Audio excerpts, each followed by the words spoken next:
This is Illinois in Focus, a production of America's Talking Network. I'm Greg Bishop. Coming up, we'll review the week's top stories about the state's gun ban and the stack of legal challenges against it, county control over energy projects, and the progressive income tax coming back up. We'll also get commentary from the Center Square publisher Chris Krug and executive editor Dan McCaleb about those stories and more. That's ahead with Illinois in Focus, a production of America's Talking Network. Listen to all our podcasts at americastalking.com. I'm Greg Bishop. Hello, I'm Garrett Hawkins, a family farmer raising corn and soybeans in Monroe County, Illinois. It might be hard to believe, but 96% of the farms in Illinois are owned and operated by family farmers just like me. Our job is to grow the healthiest, most affordable food around to feed my family and yours. Meet more farmers just like me at www.watchusgrow.org/corn. A message from the Illinois Corn Marketing Board. This is Illinois in Focus, a production of America's Talking Network. I'm Greg Bishop. Here are some of the top stories from the past week. The Illinois State Police are looking to consolidate several federal challenges to the state's gun ban into one. While some expected that, plaintiffs are pushing to get immediate relief while the cases work through the courts. The Crawford County case, first filed earlier this month in state court, was moved to federal court earlier this week. Thursday, Illinois State Police Director Brendan Kelly motioned for the case to be consolidated with the separate federal cases from the Illinois State Rifle Association, the Illinois Gun Rights Alliance, and the National Shooting Sports Foundation. ISRA's Executive Director Richard Pearson expected consolidation. He said it's crucial the law be blocked before required registration opens October 1st. But we had a temporary restraining order, then that stops everything and gives us time to argue for a permanent restraining order. And I'm sure there'll be a lot of legal maneuvering in that time after that is done. It's unclear how Kelly's consolidation effort will impact the National Association of Gun Rights. That case against Naperville's gun ban was amended earlier this week to include a challenge of the statewide ban. The original case was filed back in September. Meanwhile, another state-level case has been filed against Illinois' gun ban, this time coming from a county-level elected official. McHenry County State's Attorney Patrick Keneally's office filed the state-level lawsuit against the governor and the Illinois Attorney General over the gun and magazine ban. McHenry County Assistant State's Attorney Troy Owens said that they have no choice but to sue on behalf of their constituents, the people of McHenry County. Well, we believe that the law is blatantly and facially unconstitutional, being compelled essentially to participate in the prosecution of an offense, or an offense that we believe is unconstitutional, puts us in an ethical quandary. Essentially having to enforce a law that we don't believe is square with the Second Amendment. A hearing on a motion for a temporary restraining order is scheduled for Monday morning in McHenry County. The TRO, if it's issued, it would only impact those county residents. Attorney Thomas DeVore last week celebrated a temporary restraining order from an Effingham County court against the state enforcing the gun ban on his 860-plus clients. And the judge found likelihood of success on the merits on all issues, including the three readings rule. Before the restraining order was issued Friday, Pritzker downplayed the idea of lower courts making rulings, equating it to legal wranglings over his COVID-19 mandates last year. When there were people who were grandstanding and going into court and getting decisions at a lower court that ultimately were ruled unconstitutional or ruled, overturned rather by appellate courts. Pritzker and legislative leaders appealed the TRO. On the heels of that, DeVore's law partner argued on behalf of 1,700 plaintiffs in a White County state-level case on Wednesday for a TRO. He took it under advisement, asked to submit proposed draft orders, and said that he would try to get a ruling out as quick as he possibly could. In the Effingham County case, DeVore filed a response to the state's appeal for the TRO that was issued on behalf of 866 plaintiffs. I would suspect sometime a week from now, another 7 days, next Wednesday maybe, the court would render its decision and choose to uphold the judge's restraining order or find a way to send it back for some reason, one or another. In lawsuits against Illinois' ban advancing through the courts, there are separate cases. There's a common goal. It's Todd Vandermeid's with the Illinois Gun Rights Alliance, and he said the common goal is to block the law and oppose any delays that may be coming from the state defendants. We have seen pattern of practice with the Attorney General's office to come in and ask for 3 and 4 30-day extensions on their filing times. And I don't think that the citizens of Illinois can sit here and have their rights trampled upon for 3 to 4 months while we wait for him to get his act together. The DuPage County Board heard citizens on both sides of the debate about whether sheriffs should enforce the state's gun ban. Andrew Hensel has that story. The meeting for the DuPage County Board comes after Illinois lawmakers held a media availability on Monday to show support for the gun ban and criticize Sheriff Jim Mendrick for announcing that he will not enforce the measure. The boardroom was packed with members of the public as activists for both sides filled an overflowed room and spoke their minds. DuPage County Board Chair Deb Conroy started the public comment period saying it's important to enforce the law. I believe our job as elected officials is to uphold the laws of the state of Illinois, all of the laws. We do not individually decide which laws we will uphold. Peter Christos supported Mendrick and claimed the sheriff was doing what he was elected to do. The sheriffs are not elected to uphold the governor's and what he says. The sheriffs are elected to uphold the Constitution, and that is exactly what Sheriff Mendrick is doing. He's upholding the Second Amendment, and a lot of people don't understand that. Mendrick was not in attendance. I'm Andrew Hensel. More county sheriffs announced they stand by their statements to not enforce the state's new law banning certain semi-automatic weapons and magazines statewide. Andrew Hensel also has that story. Republican State Rep Adam Niemerg stood with law enforcement, including sheriffs from Crawford and Jasper counties, to speak against the state's gun ban. Niemerg said prosecutors in some parts of Illinois look the other way when dealing with actual gun crimes. Woke, progressive states' attorneys will not prosecute acts of gun violence in their counties. They'll call it mutual combat. Yet they will prosecute honest citizens who wish to exercise their constitutional right. Jasper County Sheriff Brandon Francis was asked about repercussions from not enforcing the measure, and he said his oath is to the Constitution and not the governor. I don't have any fear from not enforcing this. When I took my oath as sheriff, the second line in my oath was to uphold the Constitution for the United States of America. Governor J.B. Pritzker has urged all law enforcement to either enforce the law or resign. I'm Andrew Hensel. A bill that strips local control from county governments regarding zoning matters on wind and solar energy projects appears to be close to becoming law. Kevin Bessler has more. Supporters say the measure they sent to the governor is needed to better attain the state's renewable energy goals. Governor J.B. Pritzker says the legislation is needed to address some holdout counties. Doesn't allow a county or local government to hold hostage an opportunity for a local farmer, for example, to make a little extra money. It is a complete reversal from before the election when Pritzker was asked during a farm legislative roundtable in August about state involvement in the siting of wind farms. We've got to have a continuous conversation, the one that we've been having for years now, between the state and local governments and local control so that we decide together about siting. The Illinois Farm Bureau opposed the bill, saying the setback distances in the legislation needed to be adjusted to better reflect a safer and adequate way for the facilities to be sited. I'm Kevin Bessler. And Illinois Republican lawmakers are vowing to block any proposed progressive income tax in Illinois. Andrew Hensel has that story. The Illinois Constitution has a flat income tax. The progressive income tax proposal would have created different tax rates for different income levels. In 2020, voters rejected that idea. Crain's Chicago Business reported that State Senator Robert Martwick plans to offer the measure in the coming weeks. Senate Minority Leader John Curran announced a resolution to block the tax. We are here today to talk about our firm resolution to reject the latest attempts at changing to a progressive income tax. Martwick said something needs to be done to avoid cutting funding. We're on a path to a place where the state will once again have to cut funding for education, cut funding for essential services, public transportation. We'll stop investing in our roads, our bridges will crumble because we're not paying attention to that. The original proposal was rejected in 2020, with around 55% of voters voting to decline the tax change. I'm Andrew Hensel. Those are the top stories from the past week for Illinois. Find more online at americastalking.com.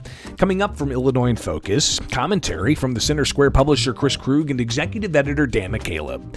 This is Illinois in Focus, a production of America's Talking Network. I'm Greg Bishop. Freedom and liberty are important to all of us in Illinois, from Rockford to Carbondale, from Quincy to Decatur. If you're looking for civil, intellectual conversations with those shaping the future of freedom, try the Future of Freedom podcast with me, Scott Bertrand. We speak with leaders across the country in the greater conservative and libertarian movements. In-depth conversations about where the next intellectual battles will happen across the country. It's the Future of Freedom podcast. Find it at americastalking.com or wherever you get your podcasts.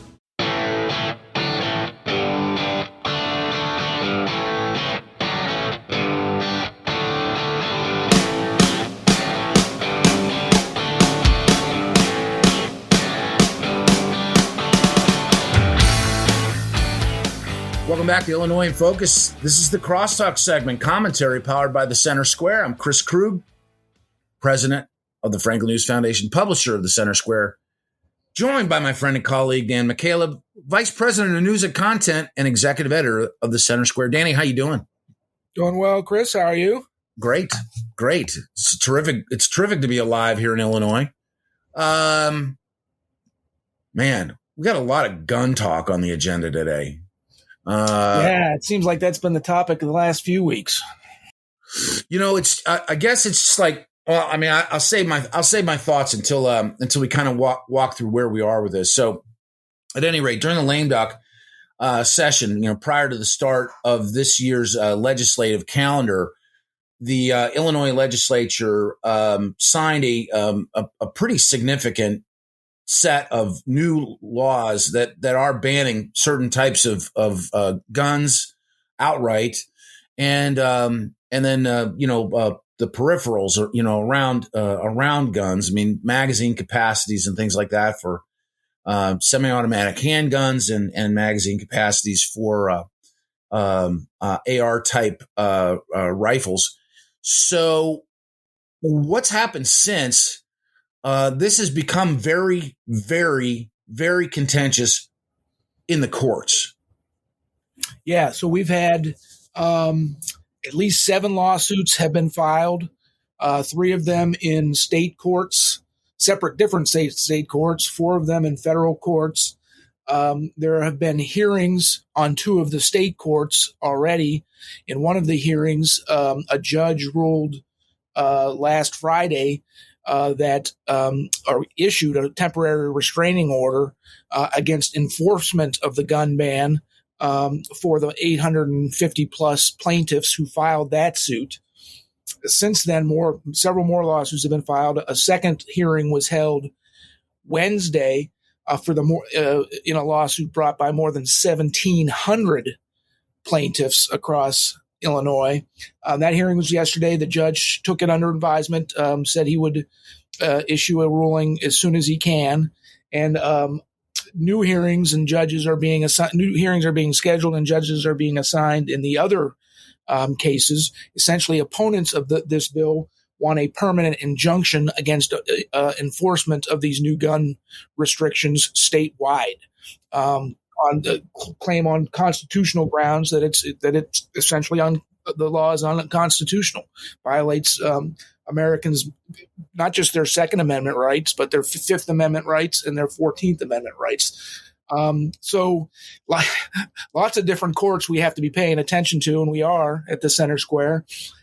I believe probably some of these lawsuits at least will be consolidated because they are making similar arguments, although there are different arguments over the constitutionality of the law. Several of the lawsuits raised very similar claims. So I wouldn't be surprised if some of these lawsuits get consolidated. But yeah, the fight is on, and it's going to be settled in the courts. So, I mean, and this is, just to kind of like level set this for the benefit of the audience is kind of coming into this and, maybe maybe you're just not aware of sort of how things work in Illinois. I mean, this is a Democrat bill that was worked its way through the House and the Senate and was signed, somewhat immediately. A very, very short period of time. I mean, they may have been working on this for a while, but in terms of public view, there wasn't a lot of opportunity for discussion. And again, it's another one of these midnight runs where we're rushing to, as a state legislatively, we're rushing to, to get something done that the Democrats wanted to get done. The question about constitutionality was asked at the very beginning, and I really felt like the Democrats in Springfield just kind of were like, of course it's constitutional. There's no problem with this. Even Kwame Raoul, the Attorney General of the state of Illinois, said, oh, I don't foresee any constitutional problems with this either. Well, I mean, I think that they're in what amounts to be in a minority of people who believe that's the case, because you got folks coming out of the woodwork. I mean, that's the entirety of this. You have organizations that, for some of whom I've never even heard of, that are, that operate in the state of Illinois, around gun rights, have come out, in a very, very strong way. Oh, no doubt. And in fact, the gun rights groups from the forefront, when this legislation was introduced, they said there's no room for negotiation on this. This is not constitutional. We're not going to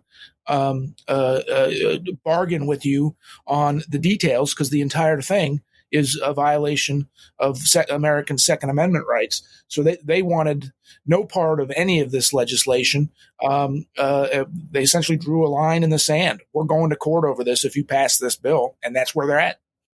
So one of the things that's happening as it's kind of a byproduct, and this is outside of the courts, and I think, but just every much as relevant, would be these public meetings that are starting to crop up around the state, where local residents are meeting with the county boards to talk about whether or not, or to have an idea of whether or not the sheriffs, who are a key part of the enforcement concept behind this new law, are actually going to participate in this, or if they're going to not participate in this and not enforce the laws. Of course, Governor J.B. Pritzker said immediately upon signing this, or shortly thereafter, that the state police would handle this, and if the state police didn't handle this, they wouldn't be state police. But the sheriffs play a significant role in this too. I mean, there's only 1,800 state police officers in the entire? Is it 1,800 total? Yeah, and there's more than 2 point some million FOID card holders, people own a firearms owner's identification card, which is of course required to buy a weapon, a gun in the state of Illinois. Dozens and dozens of sheriffs have came out and said they're not going to enforce this law because they also think it's unconstitutional.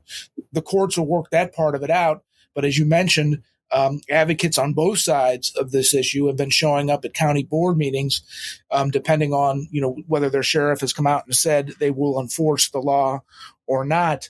We covered a meeting in DuPage County this week where more than 300 folks showed up.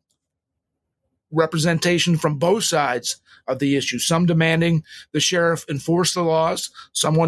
Many saying no, agreeing the law is unconstitutional. It should not be enforced. People are passionate about this issue. Yeah, what are the byproducts of that? I mean, or I should say, what are the outcomes of these conversations that have been happening in county boards? How would you describe them? Well, in the one meeting that we covered in DuPage County, the sheriff was not there, but he said explicitly he is not going to enforce the law because it's unconstitutional. He's the duly elected sheriff of DuPage County. The voters have had their say. So if he says he and his deputies are not going to enforce this law, they're not going to enforce the law. Now, I guess if there's enough political pressure put on him, maybe he'll change his stance. But from attendance at the meeting, it was pretty equal between both sides. So there's plenty of folks that want him to enforce the law, but there's an equal number of people who do not want him to enforce the law. Mm-hmm. Well, and I would think in a county like DuPage, which formerly was pretty conservative, but I think over the past few election cycles has moved farther to the left. That doesn't surprise me that there would be a balance of people that would show up around this issue. I guess we're going to continue to kind of keep pace on this, as these meetings are occurring around the state. I would presume. Yeah, that and the court hearings and decisions by judges. Oh, of course. Yeah, of course. I think Center Square has been out in front on this issue. I mean, literally from the beginning, and have done a fine job. And of course, the reporting from the state capitol on this, I think, will continue. So one of the issues that certainly I think would be worth following would be, to get a little bit deeper insight, especially as these cases evolve, around each legislator's vote, yes or no, on the legislation that passed itself. Because frankly, we haven't received a tremendous amount of independent perspective around the votes themselves. I mean, it's just this one felt like a lot of them, and just sort of literally block voting, with only a handful of exceptions. And so Democrats, of course, have supermajorities in both the House and the Senate. So they were able to easily pass this, though there were a handful of Democrats who voted against it, but they didn't need those votes because of their supermajorities. Yeah. Yeah, it'd be nice to kind of unpack that, just simply to understand if there's some independent political thinking there in Springfield, man, that'd be novel. Yeah, right. I'll tell you, let's move it along a little bit. I mean, we're obviously going to be spending a lot of time talking about guns in the near term, and but there are other things that are going on. Is it really possible that that there is some buzz in Springfield about trying to bring a progressive state income tax back to Illinois? Yes, there is. Senator Robert Martwick, a Democrat from Chicago, has floated the idea that he's going to bring a constitutional amendment back before legislators to get it on the ballot for voters to decide again. Of course, in 2020, voters had the option to vote to change the state's constitution. The state's constitution essentially guarantees a flat income tax. Regardless of what you earn, you pay a flat. It's just slightly under 5% of the income you make to state government. In 2020, Governor Pritzker and Democrats in Springfield successfully put an amendment to the Constitution on the ballot before voters. In order to change the Constitution, voters have to approve it. This cannot just be done legislatively, so the lawmakers can't vote to change it. Voters have to vote to change it, and it was soundly rejected by voters just a couple of years ago. Well, Robert Martwick says he wants to bring it back. Republicans are, of course, opposed to that. The vast majority of states, and what's going on across the country is most states that have, not most, but many states that have a progressive income tax that taxes higher earners at higher percentages, they're going the other way. They're moving to bring flat income taxes back to their state because it's essentially these progressive income taxes are a burden on individuals and a burden on businesses, and most other states are going the other way. But Illinois, of course, is unique, and some Democrats, at least in Springfield, want to bring the progressive tax back. So that would look like what? I mean, if this was, so what route would there be? Like the presentation of a bill? I mean, is it, ultimately, I guess that's how this would work. Otherwise, it's just, chatter in the hallways. But I mean, in getting something like this passed, making something like this stick, given the fact that you're effectively cracking open the state's constitution. Just mechanically, how would that work? I'm sort of baffled at this. Yeah, the legislature would have to vote to put it on the ballot before voters. And then the next general election cycle, voters would have to say yay or nay to the constitutional amendment. We already know in 2020, they said nay. They said no, thank you. We want to keep the flat income tax. So I don't know if the feeling is that voters, taxpayers have changed their minds about it. It's just a couple of years ago when voters flatly rejected it. So it doesn't make a whole lot of sense to me. But with, Democratic lawmakers, holding supermajorities in both the House and Senate, it certainly wouldn't surprise me if they successfully put it on the ballot again. Boy, and the way that those the ballot questions are asked, the initiatives that make it to ballot. I mean, with what happened in 2022, with regard to the protection of state employees above all other workers, in the state of Illinois, right? The way that ballot question was asked. I mean, that's a little scary to me. Completely that this is potentially coming back. Yeah, because people were bamboozled, in 2022 with regard to that ballot question. It was misleading. Something that applies to like 7% of Illinoisans passes. At the literally at the bare minimum, and that's kind of at this point. I mean, not to be a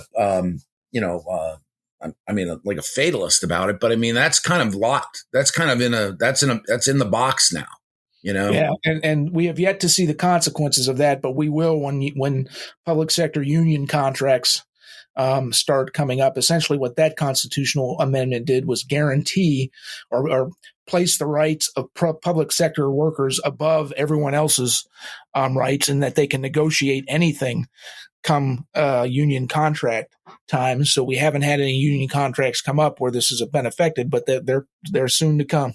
Yeah.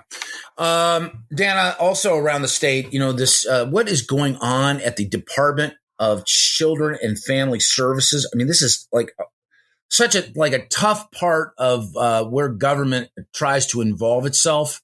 I mean, the management of these situations, that kids in bad home scenarios and things of that nature is really this is tough territory.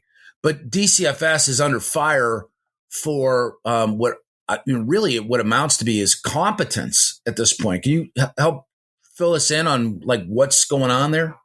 Yeah, the Department of Children and Family Services has been under fire for several years now for essentially how it's handled children who are in these in bad home situations. Right, the director of DCFS, Mark Smith, has been held in contempt of court 8 times for not properly or timely moving children out of these bad situations. These would be children who are abused, neglected, can't take care of themselves, have bad parents or parent.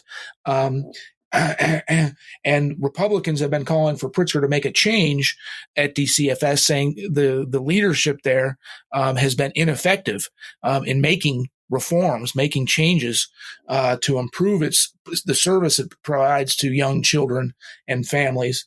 But Pritzker this week doubled down on his decision and reappointed. Of course, it's a new term, right? Pritzker was just reelected in November. He started his second term earlier this month, and he reappointed Mark Smith to the role of DCFS director. So he's not making any changes there, despite all the things that have been going on within the department. Bureaucracy, man. Holy cow. I mean, trying to hold it accountable, someone accountable who's not, open to an election process is really, puts the onus on elected leadership to make decisions. 8 contempt charges by judges across Illinois. And all related to leaving children in bad situations and not finding better outcomes for these children. I guess I'm surprised. First of all, the reporting that the Center Square has done on this has been very good. I'm surprised there hasn't been more urgency from other media outlets on this particular issue, because it has all of the earmarks of a story that the mainstream media would be all over typically. Kids being abused, kids being neglected, kids dying, kids dying. Right. And so I'm asking for your opinion here. Why is this story not getting more attention? That's a good question. the other side of that too is why are more Democrats not calling for changes? And a fair point. I mean, I mean, I don't know that that everything, that goes down within state government has to be, shielded from public view. A lot of things are. This shouldn't be. And there should be some different level of accountability around this particular scenario, simply because of the vulnerability and the voicelessness of the people that are involved. These aren't adults. These are children. And so the accountability around this is fascinating to me. The lack of accountability around this. Yes, sir. Is fascinating. And that, I know if you or I or anyone in the private sector did the same level of job that Mark Smith has done as DCFS director, we would have been gone a long time ago. We would not be in our jobs anymore. But Pritzker felt well enough about him and the job he's doing to reappoint him just this week. It's concerning, to be honest with you. What if the past 4 years he hasn't been able to make effective changes within the department? How is he going to do it over the course of the next 4 years? I mean, that's a great question. I mean, let's not minimize the fact that this is a difficult job. I mean, this is a difficult job, right? But sure doesn't look like it's getting done. Children are dying in the department's care. Children are being left in homes where they're being abused and neglected. That's a problem. It's wrong. All right. Last thing I have on my list of things to ask you about today. Is $85,000 a year a lot of money for a part-time work? Yeah.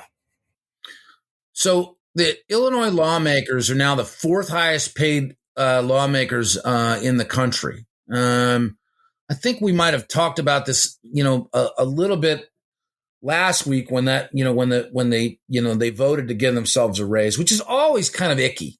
I mean, at any time anybody in government votes to give themselves a raise, I mean, there's no other way to do it, right? I mean, legally, but it's icky. It's absolutely icky. And this was a big jump. I mean, this was not a small raise. This wasn't a 3 or 4% raise. Yeah, I mean, in an economy that's like having significant problems, and in a state that has significant financial problems, somehow, some way, we just decided, our elected officials just decided to give themselves a $12,000 annual raise to $85,000 for a job that is part-time work. The vast majority of the people in the legislature have other jobs. They have other things to do. And now they get $85,000 for what amounts to be about 70 days worth of work. Yeah, it's outrageous. And, taxpayers should be fed up. Of course, we just had an election in November and Democrats won super majorities yet again. But this is the kind of thing that I would think would turn off taxpayers and voters. Practically a 20% pay increase overnight. Lawmakers now at $85,000 annually for part-time work make more than the average household earns for full-time. Yeah, household, 2 people typically. I mean, inside of a household income, the average household income in Illinois. I saw the number, and frankly, it looked high to me, but it was 72,500. Yeah, and they were making that already. They were making $73,000 a year, and now it's been increased to $85,000 a year. Yeah, and as you mentioned, for 70 days or so. Well, and for the benefit of people that are looking into this, from the outside, not really paying attention, not thought about it. That's not where the pay for state legislators ends. because they also get paid for committee work. They get paid for leadership stuff. They get a per diem while they're in session. So they get their meals covered. They get travel reimbursement to and from their home. So if you live in Galena, or if you live in Chicago, or you live in Carbondale and you're driving to Springfield, you're getting paid, I believe, at the IRS level, which is 50 some cents a mile.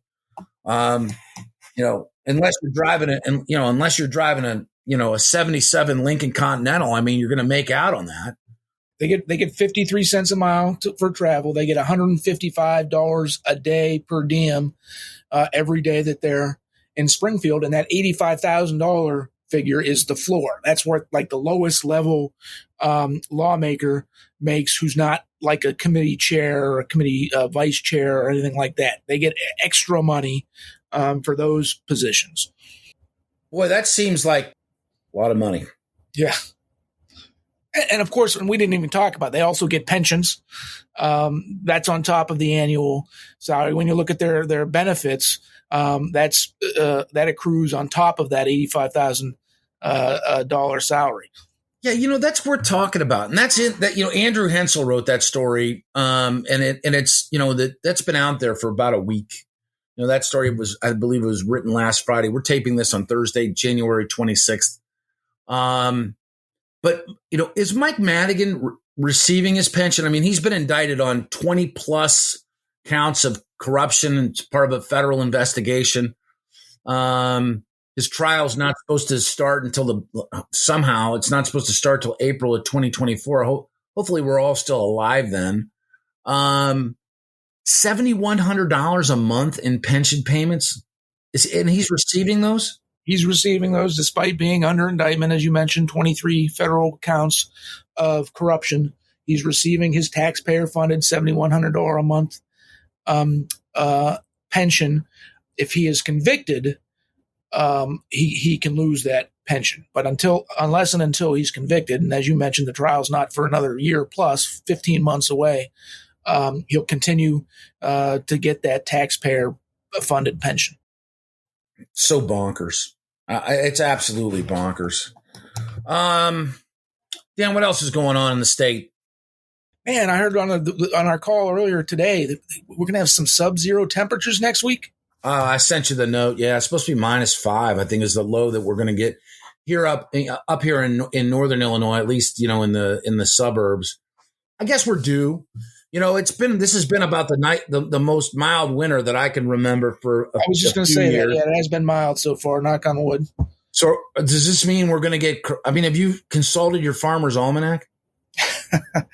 I have not consulted it, although I think it was Kevin Bessler from the Center Square who did write the Farmer's Almanac story in the fall of last year, and honestly, I think what he said, it's going to be a mild start to winter, but that it would get it would start getting worse as winter goes on, and here we are in late January and expecting sub-zero temps.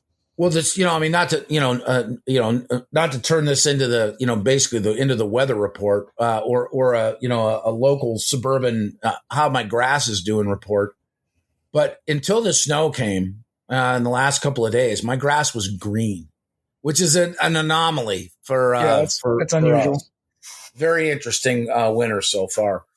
Well, I tell you what, Dan, it's always a pleasure to catch up. Thanks for the time. And thanks to everybody out there for joining us. For Dan McCaleb, this has been Chris Krug. You've been listening to the Crosstalk segment. Commentary powered by the Center Square. Now over to Illinois Associate Editor Greg Bishop for a look at what the Center Square Illinois will be working on next week.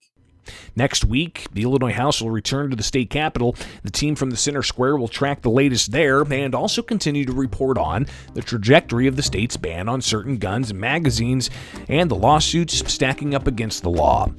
This has been Illinois in Focus, a production of America's Talking Network. I'm Greg Bishop.